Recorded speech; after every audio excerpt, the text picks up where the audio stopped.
There's Magruder low with the left hand good. We saw Jacksonville yesterday, that post score, those 4 post players that they rotate in and out, going inside out right away. This is Hawks penetration. Magruder again, and Magruder's 2 for 2.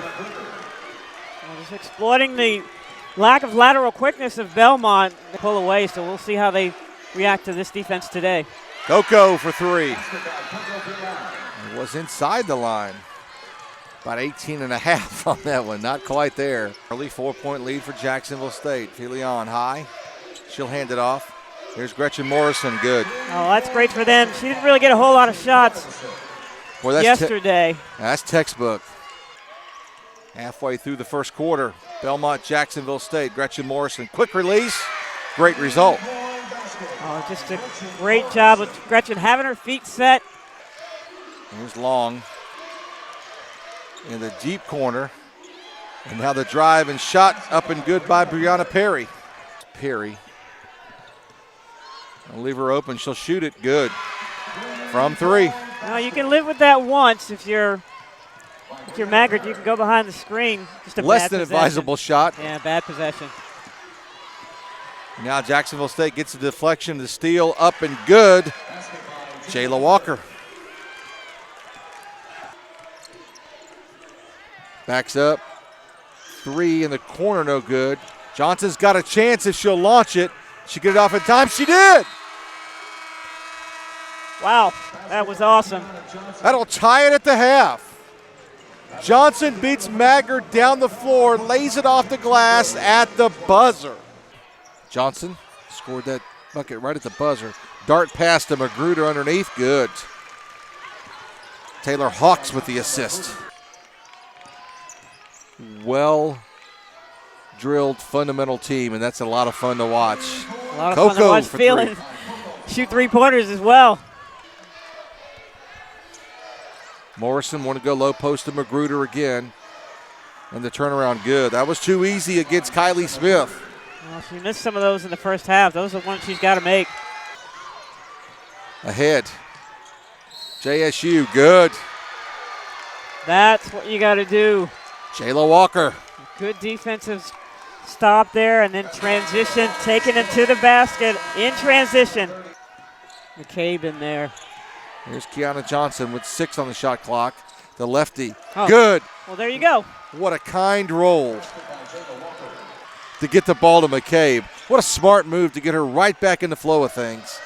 Chloe Long, spin around, good. That's a nice play. It comes with just under 7 to play. Here's Johnson, what an athletic answers. Move there.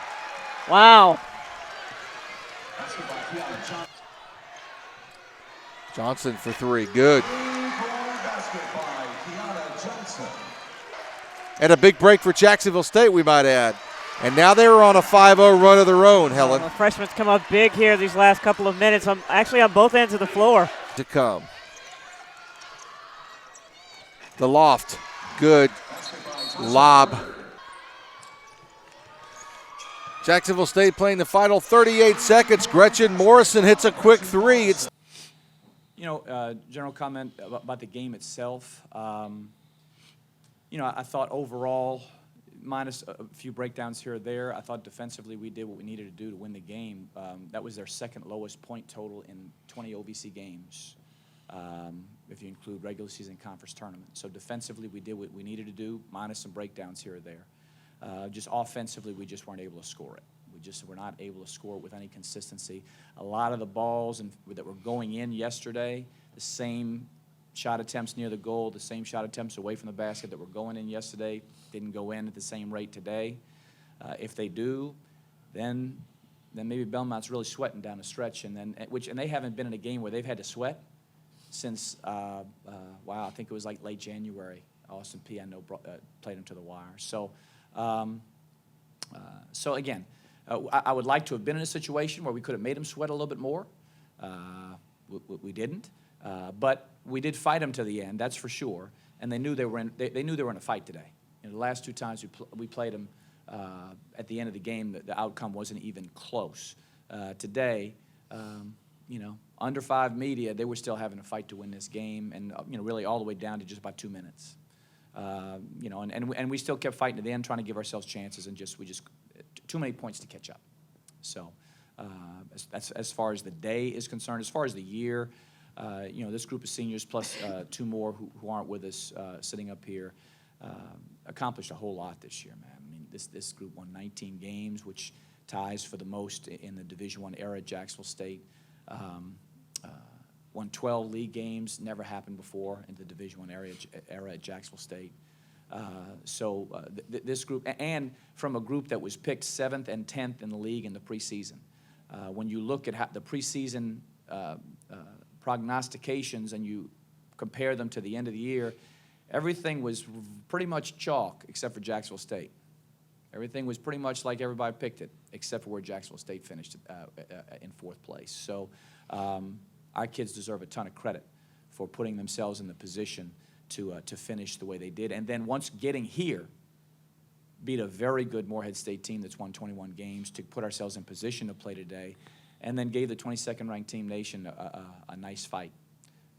Obviously, we would have just liked the outcome to be different.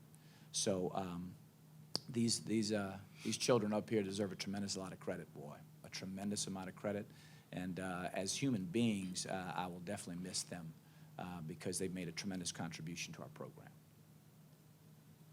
Coach, you just kind of touched on it right there. Nothing, no preseason, no postseason, nothing. You go 7th and 10th. Why were you guys playing today? Why are we playing today? I think this group of players really played well as a group. You know, we defended really well all year long. We were really good defensively. Offensively, you know, we didn't know from one game to the next who was going to lead us in scoring.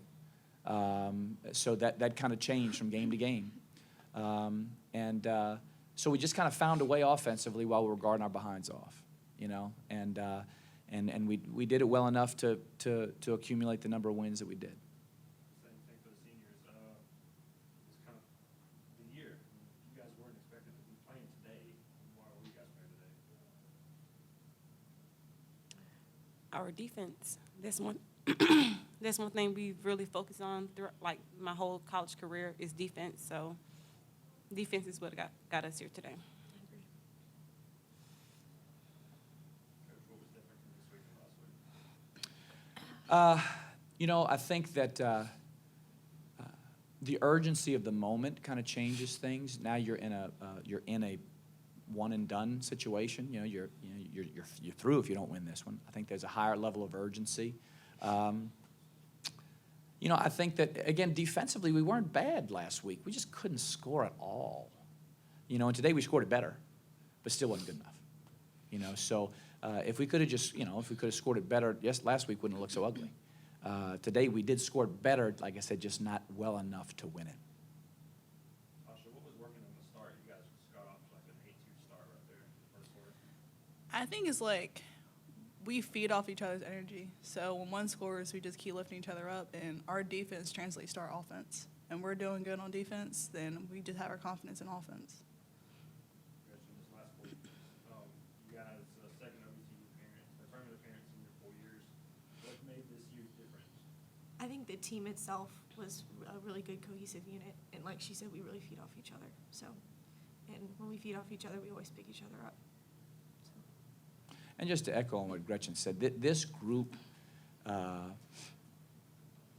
we had, in terms of, we had no team drama, and that matters. You know, this group got along well. I can't say that for every team I've ever coached, but this group got along well, and they functioned well together. I never had to have any conversations with any player, you know, talking about how much they didn't like or didn't understand another player. These guys were all on each other's side from beginning to end, and that matters. That allows you as a group to get to your best, because when you've got people that are, you know, that are working behind the scenes against each other, that can bring you down, and that's not this team didn't have that. You mentioned you're losing a lot of good key seniors, but you're also returning a lot. Taylor, Chloe, Ray, etc. Do you feel like this tournament kind of opened your eyes? Well, I hope what it did, I hope, and these seniors had a lot to do with it, I hope what it did was it set a benchmark now for what we can be in the future. You know, we had 2 really unhealthy years prior to this one that kind of helped derail us. But this year was the healthiest we have ever been. Might be the healthiest team I've ever had. And I give a lot of credit to Brandon Schoenig, our strength coach, for that. I think he did a marvelous job with our team. We did not have we had 2 games lost to injury, and that was a concussion. And he can't do anything about a concussion. So, you know, I think that he did a great job. He took over our program in June 1st from a strength and conditioning standpoint, and I think from that point forward, like I said, not 1 game missed due to injury with the exception of a concussion. So he deserves a tremendous amount of credit for where we are right now as well. Coach, I have a question for you. Yesterday, when we wrapped up the press conference, you seemed to have an underlying confidence in today, in your team in today's game, and you just said something along the lines of, we'll just go out and see what happens against Belmont. I sense that you had something up your sleeve and the confidence. How did you get your team to buy into that same confidence to come out and play that? Well, you know, we talked about a few things. You know, one of the things, I used some personal experience this morning when talking about a situation I had when I was head coach of South Alabama, where we had played Middle Tennessee was really good, and they had beaten us by 26 and 29, and we played them in a semifinal conference tournament game, and that game went down to the last minute, and when nobody thought that we would compete with them in that environment. So, I said I've had the fortune of having, because I've done this long enough, I've had some, and I've been blessed to have a lot more good experiences than not, that, I can kind of use that as an example. And then I just did talk about the fact that we're capable. You showed it yesterday what you're capable of doing, on both ends of the floor. We just have to, bring it today. And then, we had some XO things that we tried to do differently today, and I think some of them worked. But I just believed in what these kids were bringing to the party, and I believed that they could compete in this game. And like I said, we'll see what happens. And we did compete. We just weren't able to make quite enough baskets.